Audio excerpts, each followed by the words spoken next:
Live from New York, it's Ask an Engineer. Hey everybody, it's me, Lady Ada, the engineer. I'm here with PT, Mr. Lady on camera control, and hiding over here in the corner is Colin, if you can see him spot. Hello, oh, hey! Colin in the Adafruit Orchestra. He's in the geek pit. We've got an exciting Ask an Engineer here tonight. Right. We had an awesome show and tell, all sorts of new products.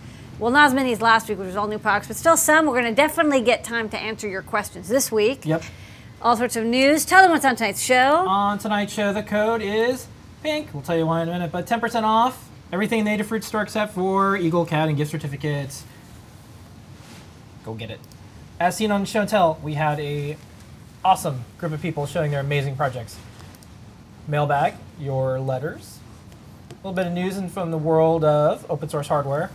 Got some stuff from the Adafruit Learning System. Got some Wearable Wednesday, 3D Thursday, Pi Day, where we show off an unreleased Pi product. This is a big deal. What? Yep. New products. We're going to answer your questions. The trivia question we're going to show a little top secret video to. All that and more on Ask an Engineer. Okay. Okay. So let's pay some bills first. Don't forget, code is pink, 10% off in the Adafruit store. It goes till 11:59 p.m. tonight. Get on it. We are still accepting Bitcoins. That's right. It's a Bitcoin bonanza here at Adafruit. Get them before there's no more coins. So, we accept Bitcoin on checkout. And if you have any Bitcoins left, maybe it's a good time to spend them. Might be a good time to use them. Right now, we're doing free shipping for orders $200 or more UPS ground. So get on that if you want to get free shipping in the U.S., continental, USA, ground, 200 above. And let's move on to the show and tell. Lady Ada, who was on the show and tell and what did they show? Okay, let's talk about the show and tell. Tony DeCola came by. He's like a regular now. He had a great project. He had a great project. He's working on a science fiction contest project for Hackaday. It's at projects.hackaday.com. And he wants to win. So if this project sounds cool, then get ready to vote on it.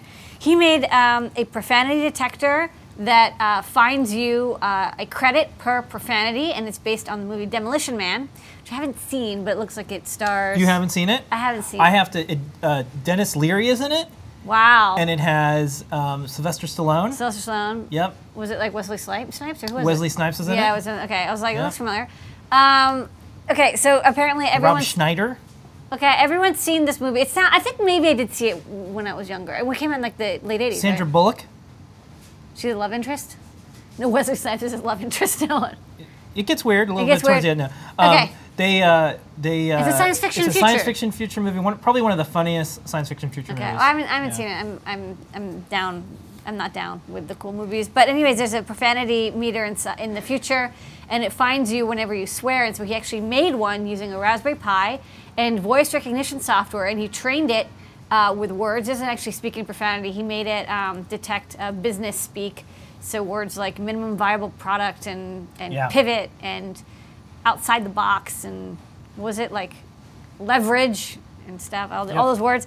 It takes those words and it prints out on a little thermal printer that you've been fined, and he made a really cool enclosure for it that matches the movie. So it looks awesome. It looks like a great prop. If you want to check it out, and it's like totally works, like the one in the movie was probably fake. So check it out at projects.hackaday.com and vote for it. Vote for him. So he wins because he was one of the cool things is there's people that can cobble together a bunch of open source stuff, a bunch of off-the-shelf things from like Adafruit, and make almost any science fiction idea a reality. Yeah. And so this was something when the movie came out, I don't think what they showed was actually possible. No, they didn't have voice recognition. And yeah, I mean, now you can make it on your own and have it recognize anything. And it could even do payment. I was talking about this on the show and tell. You could do payment over it. I mean, like, there's payment APIs now. You can hook it up with Stripe and charge. Anyways, that's getting a little complicated. Okay, let's go on to the next project. We also had Jasmine, who came by and she showed off her science fair project. She's working with motors. She's got a couple servo motors and some stepper motors, and they're working really well. And she's actually doing some really cool robotics projects, and it's not finished yet. She says she'll come back later to show us the rest of her science project. I hope she wins the science fair. Mike Barella came by. Mike Barella is the author of many of the fine trinket tutorials on the learning site at adafruit.com. So if you have basically done anything with a trinket based off of a learned tutorial, chances are you are using his code. He's Trinket Master. And he was going to a maker fair in Virginia. Where's it exactly? He went to a Virginia maker fair, and he's like, oh, I can't show up without a project. Got to make something go fast. So we made a wearable hat that uses a trinket and some LED strip, and it has like a red and blue like police siren-looking thing where it flickers red and blue. So I don't know. Maybe people think he's the cops. And it looks pretty cool. And Wyatt he Earp, said, year 3000. what? Wyatt Earp, year Wyatt 3000. Earp, year yeah. Space Western. Future cowboys. Cowboy trinket bebop. So in the future, you will wear these LED hats, and I don't know. I guess it was impressive, and he said it only took him a couple of minutes. He said he really likes the trinket, and if you like the trinket, he might be coming out with a book soon about it. Yeah. That'll be exciting. Rickard came by. I'm jumping around a little bit. Rickard came by with an IKEA table that he made using a Raspberry Pi and LED strips. We used NeoPixel strips and a Raspberry Pi and Arduino, and he made music reactive as well as animated GIF viewing. LED table. It used to be like really hard to make LED coffee tables. Now you can make LED coffee table in like a weekend. Yeah. It's a couple strips of LED tape, and you just tape them down, and you cover it with glass. And he's really into like Linux. He had the Raspberry Pi shirt, and he says he's going to put the code up on GitHub. So if you want to make your own IKEA LED table, you can do it for pretty cheap nowadays. Josh is learning about Raspberry Pi and Linux, and he made his own web server using Nginx. And Nginx is a kind of a lighter weight web server. Most people use Apache, but Apache is really big and kind of bloated. Well, not bloated, but does a lot of stuff. And Nginx is a little bit sleeker, works a lot better on the Raspberry Pi, and so he made his own web server. And he learned how to write HTML code on MySpace, so he's been using that to create his own web server, which kind of looks like MySpace a little bit. So good on Josh, learning how to code with his Raspberry Pi without having to buy any parts. Jason is working on assistive technology for people using Makey Makeys, and he's doing workshops over Google Hangouts, which is kind of interesting. Instead of having in-person workshops, he's basically doing Google Hangout workshops where all the attendees of the workshop, like up to 10 people or maybe more, can get all the components and parts and then follow along with him online instead of having to physically go to his location. He's really interested in assistive technology and how you can make inexpensive assistive technology using stuff like the Makey Makey. Okay. And then Bob came by with a really nice handmade Lego printer that uses markers. It's like a CNC printer, uses Legos, probably Mindstorm or something, although couldn't quite see that. But it's a lovely Lego printer, and he's been working on it for many months. And staying up very late, learning how to run codes, 4,000 lines of code or something, insane. Making your own computer is cool. Making your own printer, People even cooler. People don't usually think about like, how am I going to print out something for my It's a home little robot computer? you have to make. It's like a 3D printer. Yeah, it's like a 3D printer with markers. So it's a 2D printer with markers. Yeah. And that's, I think, everybody who was on the show but until the markers, he's going to charge $500 per marker. You have to refill. You have to have a business model if you make printers now. I think that's everybody who showed up. Yeah. If I forgot you, I'm sorry. All I participants didn't on write the down show and until tell. afterwards. Hi. Get as seen on the show and tell sticker. Email support@adafruit.com and you get as seen on the show and tell sticker. Lady Ada, how do people get on the show and tell? Getting on the show and tell is super easy. Go to our Google Plus page at plus.google.com/plus_Adafruit. Look for the post where we say, hey, comment here to get added to the show and tell circle. And after you comment there, we will add you to the show and tell circle. You'll join the many hundreds of other very interesting and very attractive and wealthy people who have gained wealth by being in the show and tell circle now. But it's wealth of knowledge. Wealth of knowledge. Wealth of knowledge. They've shared information. And friendship. And friendship, yeah. And life experience. And Lego printers. Most of us just spend all of our money on electronics, so our bank accounts might not be so big, but our hearts are Nothing gigantic. is as wealthy as he who has many friends. Or the most repos on Or the most GitHub. repos on GitHub. Yeah. You will be rich in GitHub repos if you join the show and tell circle. Yeah. Get added once, and we'll invite you every single Wednesday at 7:30 p.m. Eastern Time to be on the show and tell, showing off your fun project. Okay. Yay. Let's keep going. Packet mailbag. This is Packet. He delivers us to mail. People send us letters, lots and lots of letters. Thank Sometimes you even so much. physical letters. Yeah, you got a nice postcard from Turkey. There was someone, well, I'll read this one in a second, but Yeah. it was a really nice postcard that someone sent from Turkey, and the guy was very funny. He said, the first time I saw Lady Ada in Adafruit, it was this Minty boost in a Minton, and I said, that'll never work out. And he says, I'm so glad it did work out. It totally worked out. So cool. We're still selling Minty Boosts. Yeah, we are. We still sell Mintons. Yeah. So I gotta finish that Minty Boost Pro one day. This letter came from Brian. Brian says, I want to say this is amazing. I never had any company reply so quickly and get my order shipped with this kind of speed. Thanks so much, Brian. So yeah, we ship pretty fast.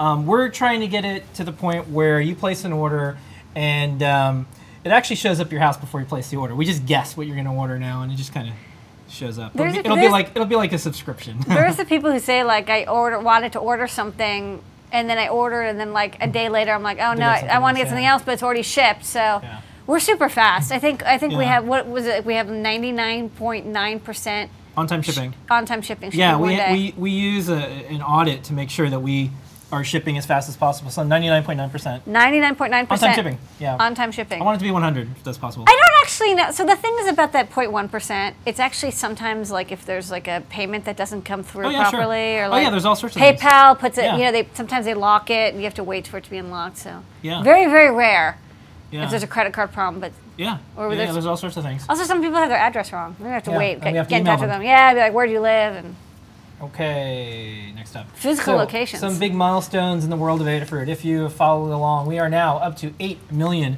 views on YouTube. It's a big deal. 0,000,000 views. And a view is a full watching of a video. Yeah, they watch the whole thing. Yeah. You have to watch a whole thing. And so we've doubled. It's one of the things that are really important to us. We believe in putting the videos out there for everybody. It's free. You can read, look at them. And it's companions to our products. It's our live shows. It's all the stuff that you work on, all the things that Colin works on. Colin's back there. He's working on a video right now. Wouldn't you guys like to see that? Colin's like, I would also like to see it. And so thank you everyone out there who hits subscribe and sees all our videos. We're going to keep doing videos. Some more people are joining the Adafruit team doing videos. And we hope to have Monday through Friday programming for everyone. So videos on Wednesday with wearables, Thursday about 3D printing pie videos. We have Circuit Playground, our children's show. So we're really excited about it. It's like the PBS of electronics. Yeah, well, I mean, it's Pixar. It's like PCB PBS. Yeah, I like to think Pixar. Because otherwise we'll have to say, if you pledge now and you'll get this mug or tote bag. Yeah, don't say that because people will pledge and they do want that mug. There's only two. We have a rule. So if there's only 2 mugs. If you're on the show and you host the shows, you get a mug. There's only 2 mugs. There's only there's one 4 backup. altogether. There's one backup mug. Okay, so next up, other milestones. We do this once in a while because people ask us. This is our traffic year over year on the Adafruit website. We just launched our new website, so I wanted to do a year over year. So in the month of March, we had 11 million page views. Wow. And we had around like 2 million people visit the site, unique visitors. And this is compared from last year. So basically, like, we doubled again with that. And one of the reasons I post these up is because depending on what type of companies are out there and they're trying to do like competitive analysis or they're trying to figure out what the maker market share is, instead of them trying to like figure out stuff or guess or scrape sites or something, what I do is I post up the numbers because it makes it really easy for them. So if you ever want to know, look, guys, you don't have to pay your marketers. You can just look at these graphs. So what we wanted to do is show that it's also important. We wanted to show that you can have a high-profile electronic site that has a blog that posts a lot, and you can get 11 million page views, and you can not take advertising. So we have 0 advertising on the Adafruit website. That's right. The blog could be its own standalone thing. And we could take advertising ads. We get asked probably every single day by some company who wants to place an ad or do something, and we always say, thanks. Oh no, you get like tons of ad requests, but we don't do any kind of ads or placement, and like you can't even buy yourself editorial either. Like we don't do that. Yep. Either. There's no. And so because nothing. Because this all gets recorded and put on YouTube, I have to say it, and I'll say it again. We promise we will never put ads on the Adafruit site or sell blinking Christmas tree kits. Yeah, you did. You did say that. Well, that's my promise. Yeah.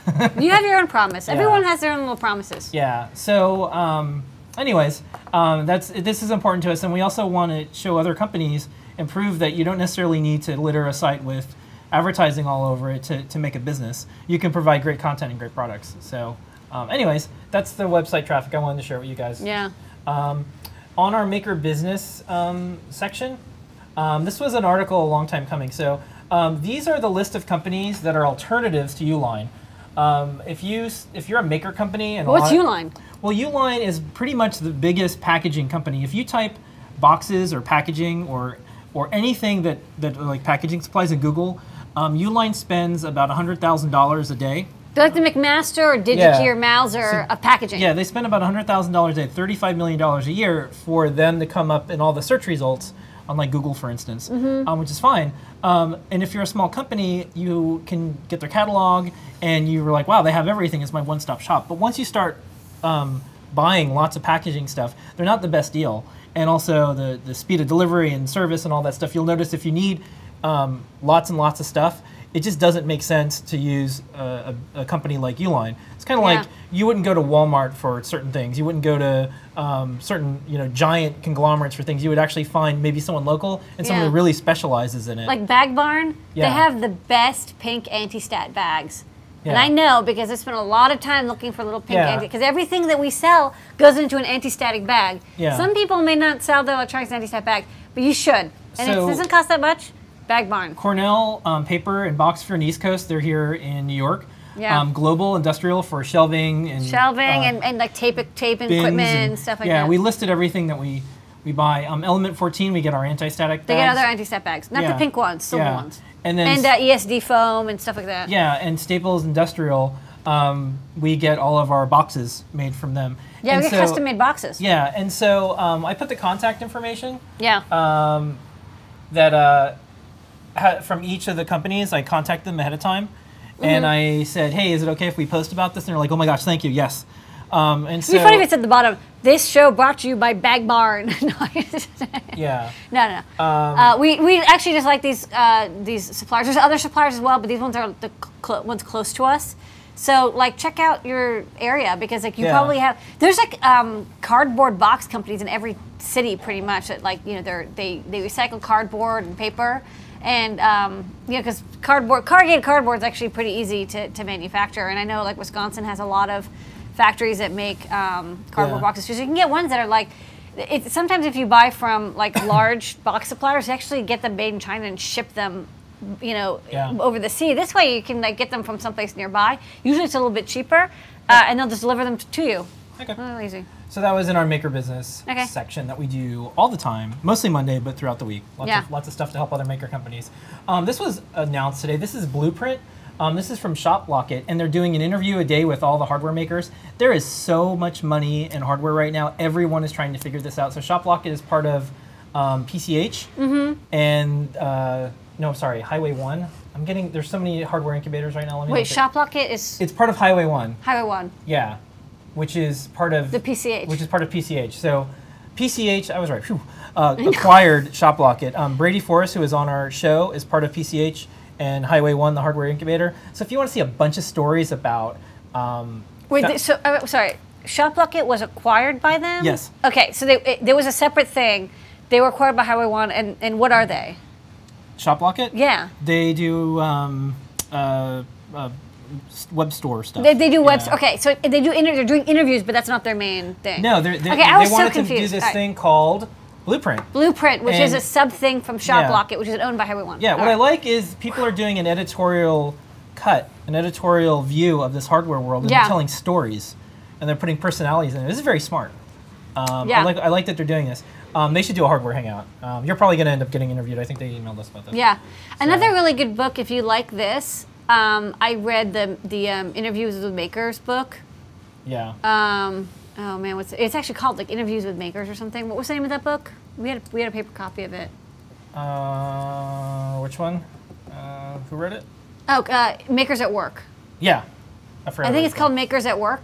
There's a lot of maker books right now. Yeah, there's a lot of like the At Work series, but the Makers at Work actually interviews like 30 people in the maker world, and very similar to these articles, but it's like a full book. So if you can pick it up, I read it on Kindle, but we also have a paper copy, so you can get it either way. So if you like these kinds of interviews that are like in-depth, like businessy questions, check that out as well. Okay. So they just launched today. It was on TechCrunch and a bunch of other stuff. Yeah, I read like 5 of the interviews. They're really good. They're really excellent, and I like how They ask different questions of different groups. Yeah. So they're not all the same question. The same question would be like, okay, well, this is like boring. I want to hear. Everyone's got their own little They take. interviewed the folks from Locatron, and it was like Kickstarter wouldn't let them be on the site, and they're like, "What are you talking about? Like you sold because you're." It was an interesting story because I actually was wondering why Locatron didn't do Kickstarter, and it turns out that they were rejected. Yeah. From Kickstarter for being a home improvement product, and They said you're too home improvement. Like, Too you know what? improvement. Rejection ain't a bad thing. Look what happened. They It went worked and did their own out, thing. and they yeah. did their own thing, and then like so they're like, okay, fine, we're going to develop our own crowdfunding internal campaign, and it actually was very cool. successful, and they don't have to give a cut to Kickstarter, so you know, works out for everybody. Everybody won. Yeah. All right, so check out this blueprint thing. You get pretty far in life by just working with rejection as a fuel. Okay. Worked for me. Next up, worked for me too. Okay. NeoPixel. I just wanted to show this graphic. We have some cool NeoPixel things that someone sent in. This just came in. I just wanted to show it to you. Oh, it's a little mini check it out. quadcopter. People are putting the NeoPixel rings on the quadcopters. This is a little quad. This is this big because the ring is like this is a ring that's like not that much bigger than my eye, Yeah. right? And it's one of the things I a like, mini quad. and just in addition to Demolition Man, here's another 80s movie. Batteries not included. Yeah. You'll be able to make your own little robot, your little flying robot. Beep, beep. Okay, what was the name of that little robot? Well, it was batteries not included, but I don't know the name of the robots. Man, this is like 80s and 90s movies night. Okay. Okay. Some news in the world of open source hardware. Okay. Open source hardware, great way to share things, give things back, get value back in, make things. Woo. Here's the big news.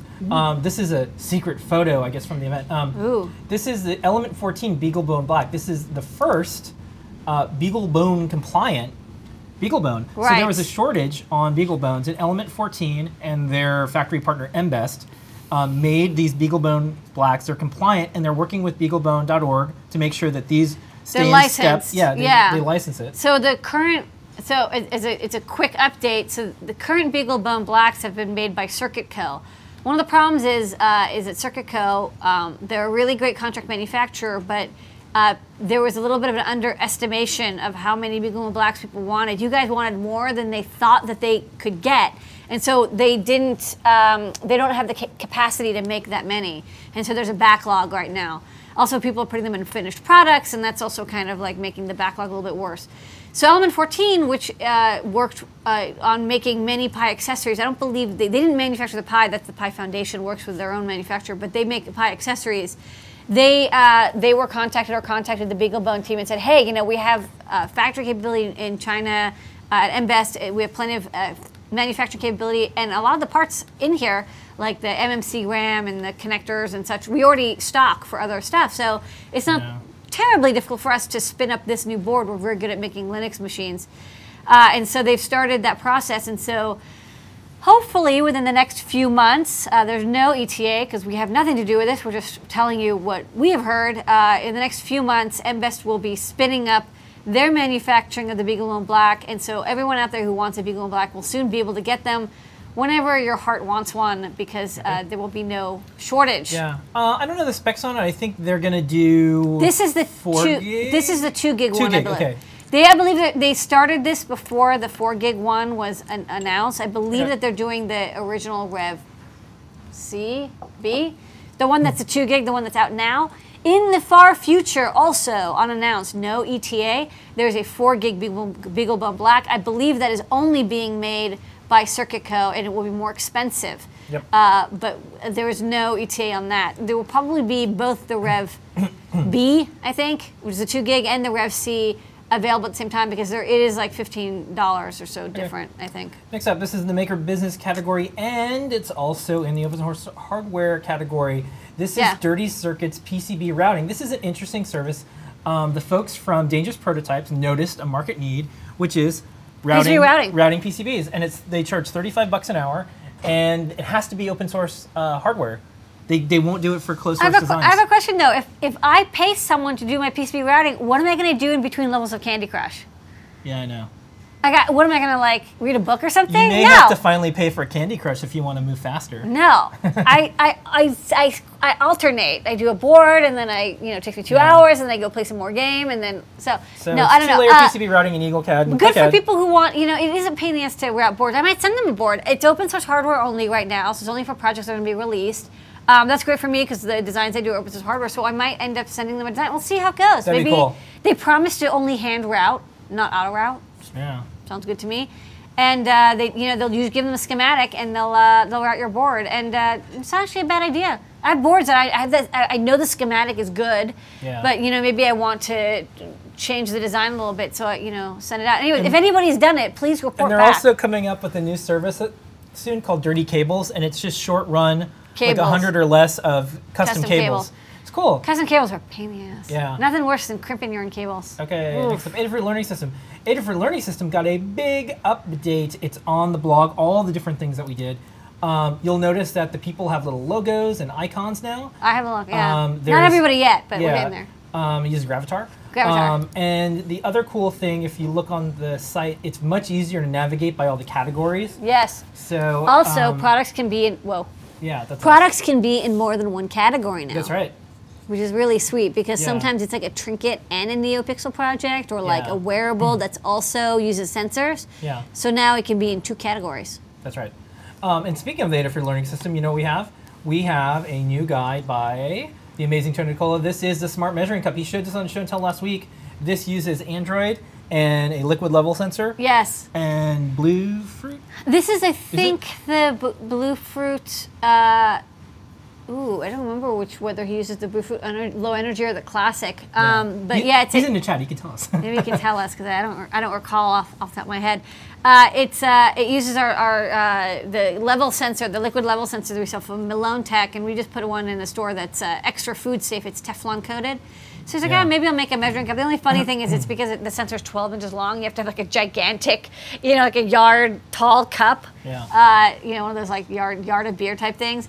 To measure liquid, but it does work, and you can measure fluid using this Android app, and I think also, maybe it was the Yun. Yeah, it used a Yun, not Bluetooth. That's why it was a Wi-Fi project, not a Bluetooth project. So check out Adafruit Learning System. Learn.adafruit.com. 461 tutorials, the biggest. I know. I took a break. I took a break from doing tutorials. I'm gonna get back into it. I know that not a lot of tutorials this week, but gonna get back into the groove. I had to do site stuff. Okay. Taxes. Next. By the way, if you owe taxes, it was a Yun. Hopefully you did it yesterday. Okay. Wearables. Every week we have wearables. On Wednesdays at 2 p.m. Eastern Standard Time, we have Wearable Electronics with Becky Stern. That's our show. We do that every Wednesday here. And I'm not Becky Stern. Becky Stern's the other lady. Yeah, she does. We do it here. That's right. And we put wearables behind this. Yeah, so not Colin. The show is recorded, and it's also live, and you can check that out already. But here's some of the things we didn't go over on the show today, because we have so much wearable stuff. I wanted just to show the cosplay stuff that I really liked in the last week. This is a alien chest burster costume. Silly. And I think you can put your hand through it, and it's a puppet. Oh, that's extra cool. Yeah, that's nice. Yeah. And then I really like this one. This is Lady Skeletor. And what we do is we show how these are made. So these are from our author, Amy, and she knows quite a bit about cosplay. This is the best Lady Skeletor. Yeah. Wow. I'm scared. And this Lady Ada is Bane. I come from the shadows. You have resistor? So this is the Bane mask. It looks like it uses like the coil. Right. Stop making the Bane voice. Uses the. This is a soundtrack. This is not Phil. Stop. Uses that cable coil stuff that you like use to coil around Ethernet cables and stuff. Anyways. Do you want to wear this? You want to make a Bane mask? This guy is kind of like, he looks kind of pissed. He looks like being like Bane. Okay. Next up. You could use the EL spinny wire, like the wire we have that's like glow in the back, so it looks like you have like the venom coming in your head. Yeah. That'd be cool. 3D stuff. Every week I try to show you something a little bit different and weird in 3D. This week, food printing. These are little things that people print out with printers with the, I think it's called the Foodini. Okay. And the Foodini prints out food.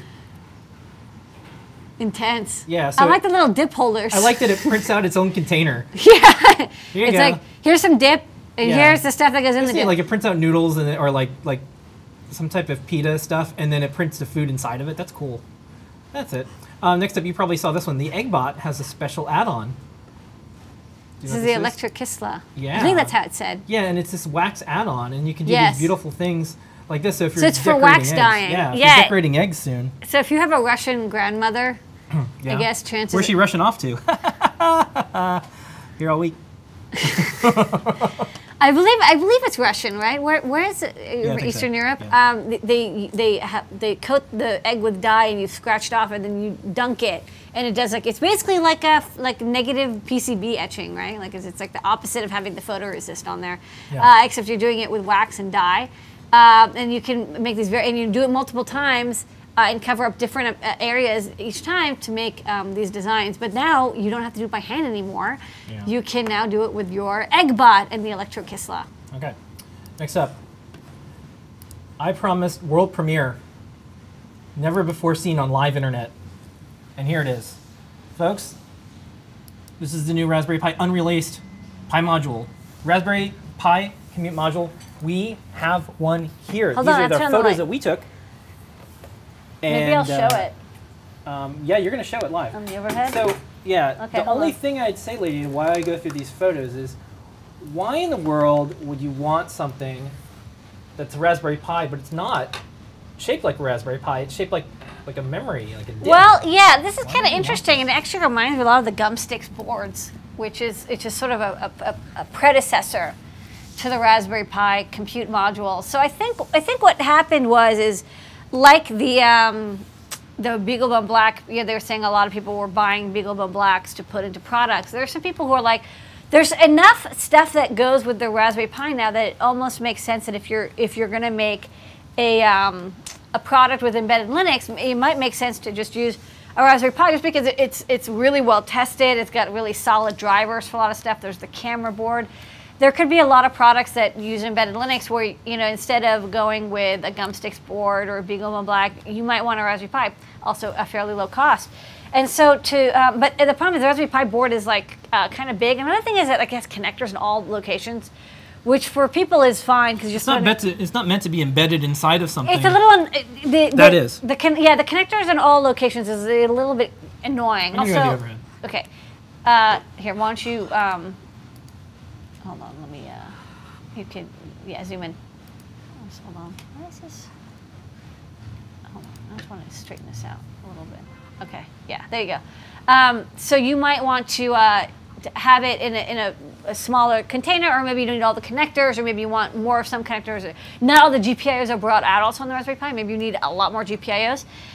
So this is the compute module, and I'm going to kind of, I don't know, I didn't design it, so I'm kind of guessing about a lot of the things, but I think I can do an okay job at talking about it. So this is the holder, and then it uses a standard SIM slot. And the reason they did that is because getting custom connectors made is a total pain in the ass. But if you use an off-the-shelf connector that's very popular, like a SIM or DIMM slot, you can leverage the fact that there's all these really good, high-quality, gold-plated connectors out Reminds me there. of the Electric Imp using an SD card holder as Yeah, a they did that, or like the Gumsticks also, I think, was Yeah. a SIM or DIMM module. So this is the compute module itself. And then up here, we just have loads of GPIOs. So this is 36 pins of GPIOs, and there's it's actually a lot of, it alternates power and ground pins on the top, and then on the bottom of each row is, it goes there's usually GPIO 0 through 27, and then up to 45. So it's 45 GPIOs. So if you want tons of GPIOs, I'm sure it's supported within, you can use it in the shell system with the export command, or you can use it in Python or C or whatever, just by memory mapping to the GPIO bank. I mean, just on the Raspberry Pi, there's all these pins that are not mentioned. There's no pin 16, I think, or there's no pin 19. So these are all the pins are broken out. So because they had so much more space, they just broke out all the pins. And then over here is the power supply. So like the Raspberry Pi itself uses a micro USB connector for power, and it's only power. I don't see any data line connectivity, so I'm assuming it's just power. And then I looked up this circuit because I was wondering if this was a SEPIC converter, like a buck boost converter, but actually isn't. It's a dual 3 volt and 1.8 volt buck converter, so it's a little bit more expensive. I don't know if there's a dual buck converter on the Raspberry Pi, but this is kind of a nice little power supply here to supply the core 1.8 and 3.3 volts. There's a single USB port over here, and then this over here is USB boot. So I guess this is actually connects to maybe the internal USB port inside the Raspberry Pi. So it's actually a data connection because I see the data lines coming out here, and they're going to something. Or actually, maybe it's also a USB host. I don't know. I'm not sure. One or the other. Here's more GPIOs connected through ribbon slots. So that's handy. Yeah. So you can. It's a little bit more slim and slick than these GPIOs here. So there's 4 of them here. Look in the schematic if you want to see what they're connected to. But this way you can have an external something connected to all these ports without having to have this big chunky connector. There's 4 of those. There's HDMI. On here, HDMI is again provided on core by the Raspberry Pi, so it makes sense to have the connector there. There's a JTAG connector over here. There is some voltage selectors. I think this is the I/O voltage selector. And then let me see if there's anything on the back. Actually, on the back is pretty empty. It's just traces. It looks like this is just a 2-layer board, maybe. Maybe it's a 4-layer board, but not too complicated. And then most of the complexity is on the module itself. So you can just remove it as you would any other memory slot. And on the memory slot itself, you've got the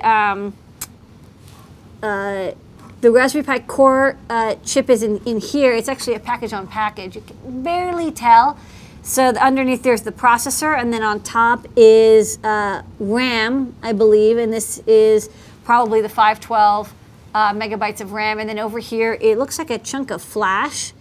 Well, I don't really know exactly how much flash. I'm assuming it is because actually I don't see an SD card. So yeah, this must be flash memory on board MMC. Instead of having a USB, having an SD card. So it's probably 4 or 8 gigabytes of flash memory that are just on the module. So you don't have the problem of like a loose SD card or replaceable SD card.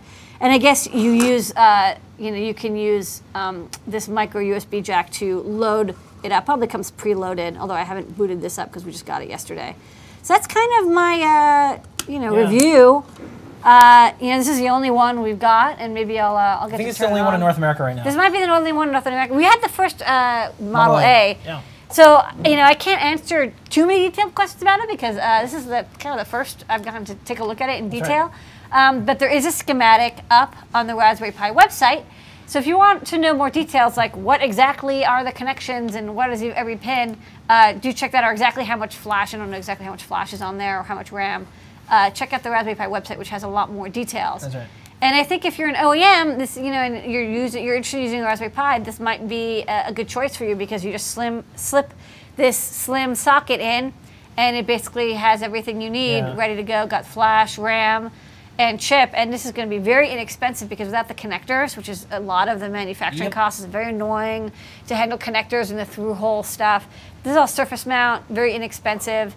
I mean, I don't know how much it's going to cost, but if I had to guess, it would probably be like $15 or $20 for just the SIM module. Really? If I had to guess. I mean, it's going to be less than a Raspberry Pi Model A because it doesn't have Ethernet on it. Just like kind of expensive, the magnetics and stuff. It's like 60 cents, 70 cents for the connector. Late data, it is new product time. But first, 10% off everything needed for store except for gift certificates and EagleCAD software. By the way, we're selling lots of EagleCAD. Going really well. People like to make electronics. You can also just get the schematic capture and then send it to Dirty Circuits to get routed. So look at you, saving time. New products is new product time, Lady Ada. Okay. Let's do this thing. First up, this is actually a 12-foot by 8-foot spaceship. Okay. It's a button.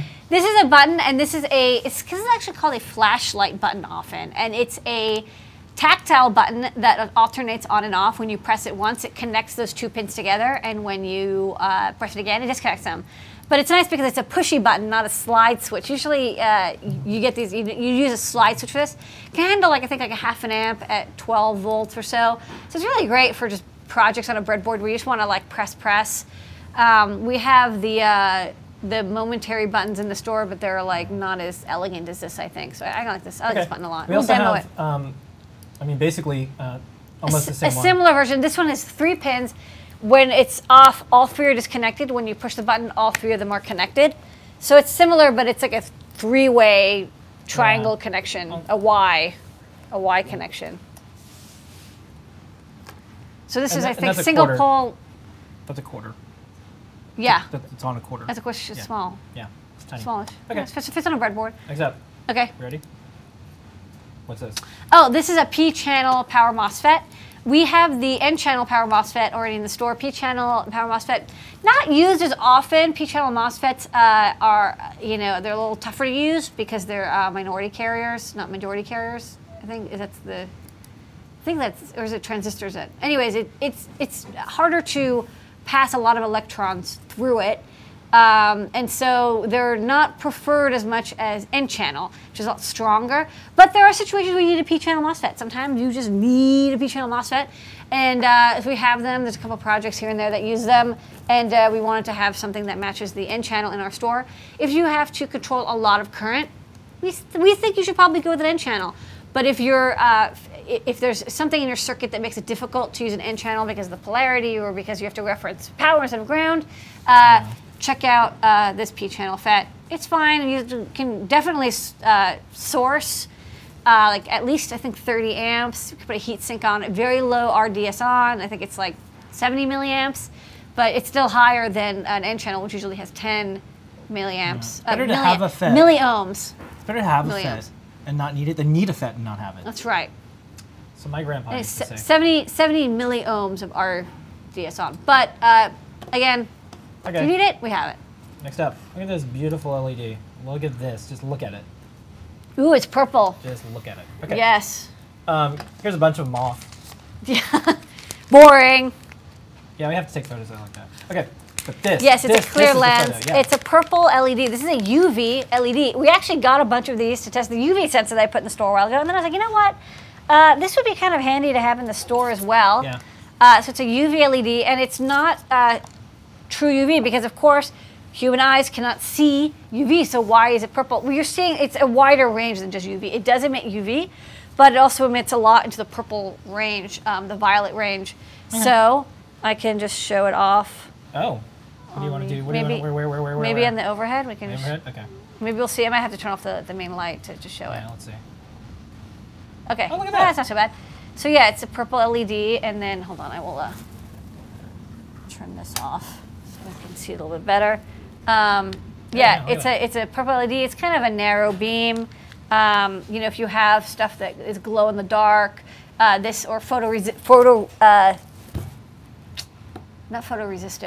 photoreactive, whatever, that other thing where it absorbs light and emits different kind of light, photoreactive. You can use UV light to activate it, but we're sure about glow-in-the-dark stuff, like basically black light in LED. Sometimes they're used for like detecting currency, like there's UV reactive strips and currency, and so this would let you see it, or if there's like hidden messages with UV ink or whatever. So UV LED, it's pretty straightforward. Comes in a pack of 10. Okay. Forward voltage is about 3.5 volts, but you can run off a coin battery. It's just not terribly bright. Right. Works great with fluorescent materials as well. Really makes them like pop if you have like fluorescent plastic. I was at a project with fluorescent plastic and edge lit it with UV, and it like was super, super cool looking. Next up, we have, I think, besides you, 2 stars of the show tonight.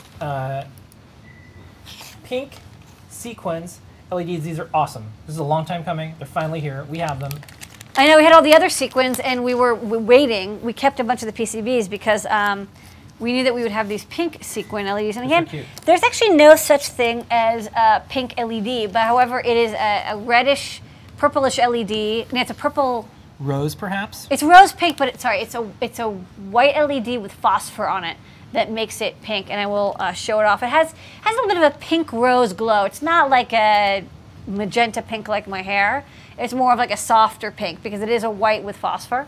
And I can show it on the overhead how big. So these are very teeny little guys, and I'll light this one up. So it's like a pinkish color, and then I will turn this on so you can see the full PCB. And these PCBs come on a little strip, and you can pull them off. It's always hard to get pink and red colors to show up on a camera, but it's a kind of a rose pink color. What do you think, bubblegum pink? It's kind of like a bubblegum pink color. Yeah. But it's a nice addition. We already have a bunch of other colors. Okay. So now I think. And we ship them like this? Yeah, they are shipped on a strip, and then we have a nice photo, I think, of Becky's hands. Yeah. can you just go forward? Yeah, sure. Too? Yeah. This is Becky's hand, so you can see you just snap it apart, and you can snap each LED off. It's just easier for us to ship them this way. They're tested all at once. They're manufactured in strips of 5. You get 5 in every package. You know, just snap them off. They're very easy, and that way it's actually you don't lose them in between. Okay. Next up, Okay. we're going to go to NeoPixels Breadboard Edition. Yeah. That's right. You asked for them, folks. They're here. They're finally here. We got them. Yeah, this was a long time coming. We actually had a lot of samples, but finally, the factory that makes the NeoPixel LEDs is like, hey, we have 8mm through hole, and in the future also 5mm, but the 5mm ones aren't ready yet, so there's no ETA on those. We will have them eventually, though. NeoPixel, so these are NeoPixel chips that are inside of a through hole LED, and they're 8mm LED, and I have a lovely photo of them. Yeah. And here's them hooked up. So you just plug them into a breadboard. You can cut the leads. There's 4 leads: data in, data out, ground, and power. And here you go. So just there's no data sheet for them because it's just how it goes sometimes. But that's the flat. No, it's the flat. It's basically like a NeoPixel. It's the same chip, except instead of in a flat LED, it's in a round LED, and it's diffused, so we can't show the chip inside. But there's a little mini black chip inside. Sometimes that's how it goes. In life, you will not always get a data sheet. In life, you will not always get a data sheet. Yeah, but you can always reverse engineer. Anyone who tells you otherwise is trying to sell you something. Do you want to try Yeah. to Sure. Show the other. All right. So it looks like Okay, so here it is with the lights on, so you can see the wiring. So when you wire them up, you know, there's data in and then power and ground. So I just have power and ground for each LED. And then what I did is when I put them in the breadboard, I had the data in is on the left, and then the data out kicks the data into the next one. So that's why they're all chained up together. And then they're just driven from a trinket here. I'll just remove the wires I was using before. And then actually I'm using this button to turn off the power. Which is kind of handy. You can see still flickering because there's a little bit of power that leaks in through the data in lines. But so that's what the power switch is like. Okay. And I'll turn it off so you can see more colorful effects. So the nice thing about this is, first off, they're through hole. So you can use you know, any PCB breadboard. They're very, very easy to use. The light is very diffused. It's very soft. You can see it from, you know, almost any angle. It has, like, you know, much wider range of looking because it's a fully like diffused LED. Yeah. It works with the NeoPixel code pretty well, no problems. Trade-offs. The only thing is it's not as bright. They're on a breadboard. You're not just gonna, like, you know, run a strip of these. But they are not as bright as the individual LEDs because it's more diffused. The light is over a larger area, and so they're not as pinpoint bright as the. In person, they look like candy, and I want to eat them. Okay. They do look very candy-like. So, quick question someone has about these. I'd like to build the LED drum, but want to wire it so it can be turned on all at once remotely. Can these be wired to an alternating current source to make this happen? Well, you need a regulator to do that, but you know, if you want to turn them on and off, you can just use the switch, or if you have a remote control outlet, just power them from an outlet and then turn off that outlet. But they don't take AC themselves. They're 5-volt DC only. Someone wants to know, are they chewy or crunchy? Crunchy. They're crunchy. What flavor are they? I would say they taste. If you could eat these would taste like sweet tarts. All the different flavors of sweet tarts or pixie sticks. They're so sweet. They don't taste like schnozberries. No. Okay. In that movie, Demolition Man, they had rat burgers. Now I want a rat burger. And you'll understand why once you watch the movie. Because there was no cows. There are too many rats in New York, so I can understand. You could eat rat burgers. Okay. So anyways, let's end this. Okay, we're almost done. No, we did. It's over. Oh. It's over. New products are over. I know. Light on the new products this week, Bam. but we had those through-hole NeoPixels. Yeah, okay. So everything you saw, folks, pink, 10% off in the Adafruit store. Get on it. We promised some time for questions, so start asking your engineering questions now in the chat. So about the through-hole NeoPixels, so the colors are much more pastel looking because they're so diffused. Yes. Usually with NeoPixels, they're very harsh because they're very like bright. But because like the photo, can you quickly show the photo that you had of the this one here? Yes, I can show that. So they still kind of look really pastel. They actually do look like that in real life because the light is really diffused. Like the red one's kind of dimming into green. but they do actually have a very kind of soft pastel look to them. So they actually kind of look a little bit better, a little bit less like intense, and more like joyful. I don't know if I had to express my LED. Yeah, I think one day we should do like a LED tasting, but it's for your eyes at like a maker fair where it's like, ooh, like this one's very pastel-y and it's like sweet tarty. Yes. Okay. They do look like sweet tarts. Okay. Okay. Next up, questions. So we're gonna answer questions. Oh yeah, you know what I gotta do? I gotta tell everybody. Oh yeah, it's question time. Question time. Ask your engineering questions, folks. She's here. I'm not gonna be able to do this anywhere else. Okay. First question, Lady Ada. Ready? Yeah. Can you use multiple UV LEDs to expose the PCB? Are those little the UV? Yeah, you could. You could. You need a lot. Would you want to? Yeah, I mean, you might be better off using a proper UV fluorescent bulb. Usually, when you see like UV exposure cabinets, they use UV fluorescent bulbs because like blacklight bulbs, basically. If I think they're non-filtered blacklight bulbs, because they're just faster, so you can get your photoresist like frozen or whatever hardened in like 20 to 30 minutes.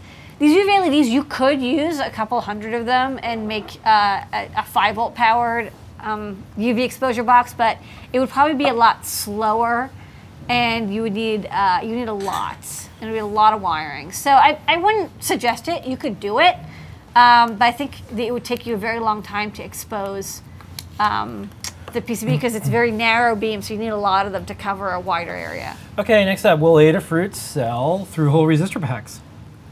Well, we're not sure yet. I'd like to. We're getting there. The thing is, first off, like how many resistors, you know, and then which we're trying to figure out. Also, you know, you can get resistors kind of everywhere, and what we like to do the most is find the really cool weird stuff that you can't get from DigiKey. Because like we don't want to be DigiKey and Mauser. Like I don't want to sell individual capacitors. Like the only reason I'm carrying like these MOSFETs is because there's some projects that really need them. But like those alternating action switches, like they're actually kind of hard to find, and like through all NeoPixel are kind of hard to find. So I like to spend time designing original stuff or stuff that's difficult to find or really expensive elsewhere that I can get for a lot less to provide value. So that's why like we don't really carry resistors at this time. Although we're thinking of having a custom pack made. Okay. Next up, if I want to store electronics in plastic bins, is the anti-static spray enough to make the components safe? Maybe. I mean, if you have chips that are valuable and you know static sensitive, I would just put them in an anti-stat bag, right? Like we have, you know, every order you get from Adafruit pretty much comes with a bunch of them because we ship all of our electronics in anti-stat bags. So that are static sensitive. You can also line it with anti-stat material. That's pretty easy. I don't know about the spray. I've never used the spray. It probably works all right. But you know, if you get like a chunk of foam, also like anti-stat foam, you can buy like almost anywhere, like not from Uline, but from other places. Like I know Newark. We have a whole list of places that's not Uline. Sells it. You can fit the legs of your stuff into it. Hey, it's Colin. Yep, there he is. Oh. Look at him. Did you spot the Colin? Yeah. Okay. All right, next up. Yeah. This question, I'll do this one. With Google recently acquiring the drone company Titan Aerospace, do you think Facebook is going to acquire a drone company too? I think so, yes, and I'll tell you why. Today on the Adafruit blog, I posted a trend. There's like 5 videos, and they're being called dronies, and it's a selfie with a drone, and it's the DJI drones, Phantoms, with a GoPro camera or its own camera, and people are taking short videos, putting them on Instagram of themselves of the drone taking off and going very fast, and it's fixed right on them. It's very cool. So I think if that's going to be the trend, so Facebook owns Instagram, and I think Facebook is actually going to change the way they're doing business. I think they're going to be a collection of lots of different standalone companies, and people might not even realize they're owned by Facebook. Like Instagram is still Instagram. It's not like Facebook all over it. It's just owned by them though. Yeah. So I do think they're probably going to try to buy a drone company. I don't think Chris Anderson's 3D Robotics is going for that, but he could. Google buying a drone company for mapping makes a lot of sense because they do maps. Also, the fact that they're buying all these previously DARPA-funded companies, maybe it makes sense. They're going to do something with drones, like, you know, maybe if Bing gets too popular, they'll drop a bomb on Bing. I've been waiting all day to say that. I'm so not tuned into this Next stuff. up. Okay. Will you ever have a USB mini micro B female connector breakouts? We do have mini B breakouts in the store right now, the breadboard breakouts, and we're thinking about a micro B one, but we want to make a really good one, so that's why it's taking us a little time to design. Okay, next up, is there a good circuit that could be used to make the Mylone level sensor reliable in production circuit, or is the simple single 560 ohm resistor divider good enough for production use? I think I would test it in your use. I mean, we don't manufacture the Mylone sensor. It seems to be pretty good, but the guy who runs Mylone, it's kind of like one engineer, and he'll answer your questions. If you have a question about production, I'd actually contact them because he'll actually give you a response based on your actual usage of like what you're doing, like what kind of tank you're using and how you're setting it up. A resistor divider's fine. Definitely, you know, with analog circuitry, it'll work. You can also use an op-amp follower or amplifier of some sort if you want to buffer that signal. Okay, and I'm going to go through more questions. Are you ready? Let's do a little bit of speed round. Ready, lay data? Yeah. Let's see. So Osh Park does good short runs for 2 to 4 layer boards. Know anywhere to get expected short runs for 4+ layer boards? It's not going to be easy to get short run 6 to 8 layer boards. I don't know a lot of places that do that. I've never done anything more than 4, okay. So I'm not sure. All right, next up, do those breadboardable. But you can check the PCB shopper site because I think they might have a list of PCB houses that do them. Okay. Advanced Circuits might also have a spec. I think they have something for 6 or 8 layer boards. Will the Fade Candy work with the NeoPixel breadboard LEDs? Yeah, it should. I've not tested it, but there's no reason not to. The Fade Candy is meant for like very large arrays of LEDs. Yep. One thing about the NeoPixel through-hole, the red and green pixels are swapped.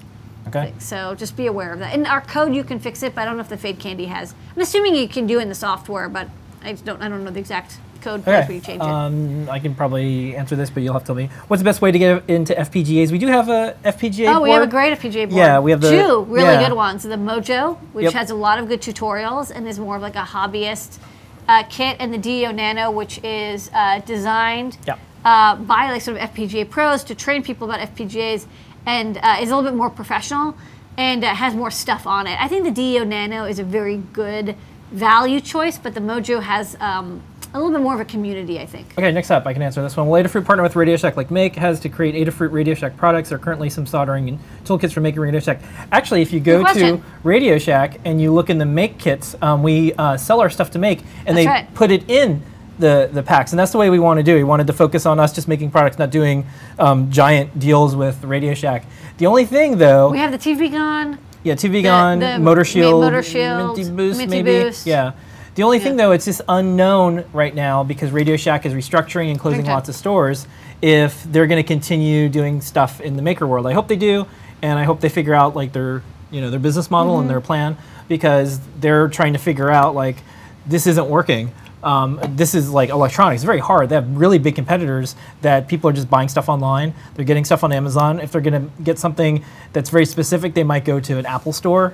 You know, there's Microsoft stores, there's all these things, so it's tough. Radio Shack has to figure out what their thing is. If it's the maker movement, there might not be enough store traffic per day of people doing that stuff. Maybe they should turn themselves into tech shops, hacker spaces, and having 3D printers in there. There's all sorts of opportunities. It just takes a bunch of leadership to figure out what that is. So that's the long answer to the question. With the Raspberry Pi camera cable and the FPC breakout board, are you going to offer more flex circuits? Where can I learn about flex circuit boards? We do have a flex prototyping board, which is what we suggest people who want to start out with flex circuitry, where you don't want to have to actually do layout of flex circuits.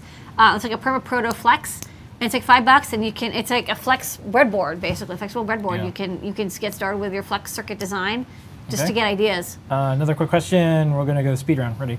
All the LiPo battery tutorials say to charge the battery by detaching and connecting to the USB charger. Is it possible to integrate the charger into the circuit and charge the LiPo battery? Oh yeah, you can. Most of our chargers are off.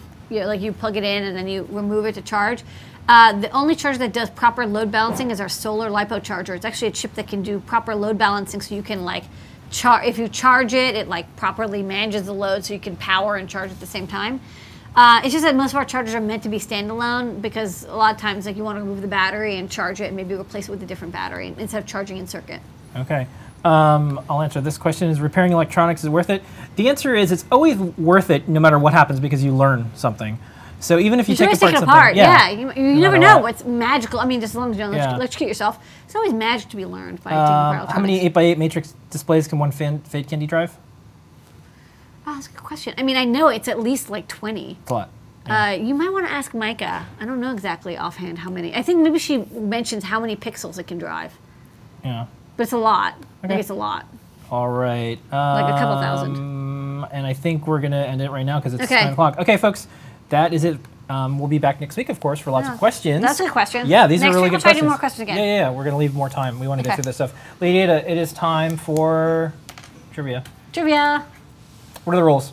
Rules are if you've won the trivia contest before, you've won a prize on Ask Engineer, you can't enter again, only one winner per lifetime. Okay, the prize tonight, Lady Ada, is what? Prize tonight is a bag of NeoPixel through-hole. I can't give away the Raspberry Pi Compute module. I need to keep it. But you get a pack of these lovely through-hole NeoPixels. So first person with the correct answer in the chat that we see wins the stylish prize. Here's what we're going to do. The first person to type the topic of Collins Lab's latest video that just released like a week ago wins. So what was the topic? Colin knows. He's back Colin, there. you can't enter. Yeah, it's Collins Lab. And what was the topic? What was it about? What did he teach you? Yeah. What was it? What was it? What was it? And I'm looking in the YouTube comments and also the chat comments. Oh, Amira64, you won. Congratulations. Soldering. Yeah. Colin, did you know that? I did. Okay, Amira, email support@adafruit.com and you get an as seen on. No, you get the NeoPixels. You know what? After 9, I actually start to tap out and lose it. I need to go. You win a 5-pack of through-hole NeoPixel LED. Yeah. Well, I got milliamps. Okay, Amira64, email support@adafruit.com. Tell them you won the NeoPixels. We will send it out to you. And they're in a pink bag. Yeah. Oh, pink. And as a special treat, while we wrap up here, I'm going to play Collins Lab latest video as we wrap up here. So stick around for the next 5 minutes. We're going to show this, and then the show will stop. Here's a picture of a cat. Here's your moment of Zener. We're going to show Collins Lab. All right, Colin, play us out. All right. Thanks. See everybody next week. Thank you, everyone, from Adafruit. Thank you, audience and participants and viewers and community. You make this all happen. And here is Collins Lab.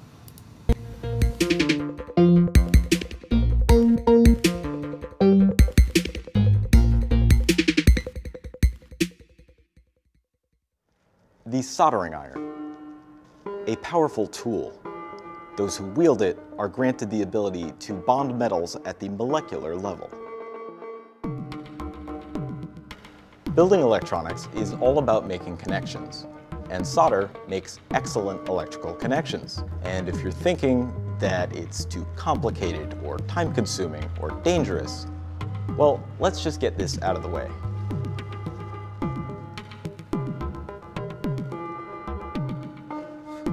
It's not. It helps to understand that solder isn't some type of hot metal glue. No, solder actually fuses to each surface, and the magic ingredient that makes that fusing happen is heat. And of course, that's where the iron comes into play. A good quality iron will ensure that we can supply enough heat to each solderable surface. And using a tip of the appropriate shape and size will ensure that we deliver the right amount of heat to our solder joint. For through-hole parts like these, a flat screwdriver tip works well. If we were soldering very small surface mount components, we could use a fine point tip. And if we were soldering a very large joint, we could use a thick hoof tip with a wide contact area for delivering more heat. Before using a new tip, be sure to tin it by applying a bit of solder. And to keep the tip clean, simply drag it through a bit of brass mesh or slightly damp sponge after each use. Just make sure that the sponge isn't dripping wet. To heat both the component lead and copper pad evenly, place the tip right at the joint where they meet.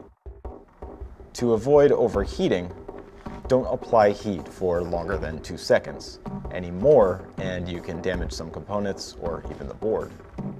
So we get in, apply solder, and get out. All nice and quick-like. A fume extractor can quickly remove the resulting wisps of smoke. Now, about that apply solder part. Notice I first touch the solder to the iron and then bring it down and around the component lead. This causes the solder to quickly melt so I can smoothly paint the rest of the joint in place in one fluid motion. After pulling the solder lead away, I remove the iron and allow the connection to quickly cool undisturbed. We can tell we have a good solder joint when the surface appears smooth and shiny, with slightly concave slopes on either side. It all has a sort of fluid characteristic to it. Quite lovely. If the surface appears rough and bulging excessively, we may have what's called a cold solder joint. These occur when solder hasn't fully fused to each surface, making the electrical connection unreliable. Cold solders can be caused by a lack of heat distribution, some motion during soldering, or a coating on the metal surfaces. Oxidation, which can be seen here as dark spots, prevents solder from fusing with the copper surface. Thankfully, solder contains a special ingredient called flux, which you can see here at the core of the solder lead. Flux removes oxidation, leaving the surface clean and ready to fuse to the solder alloy itself. When given the option, choose a solder which contains no clean flux, as water wash flux requires an additional hand cleaning step afterwards to remove it. It's also important to choose the right temperature for your iron. If using lead-based solder, set your iron to about 650 degrees Fahrenheit. For lead-free solder, somewhere around 750 degrees is fine. Soldering with lead-based solder is easier than lead-free, but lead-free is more common these days. The benefits of good soldering are pretty obvious. Sturdy, reliable connections that last and won't be disturbed by a bit of dirt, dust, or repetitive movement. And speaking of repetitive movement, let's see if this thing works, shall we?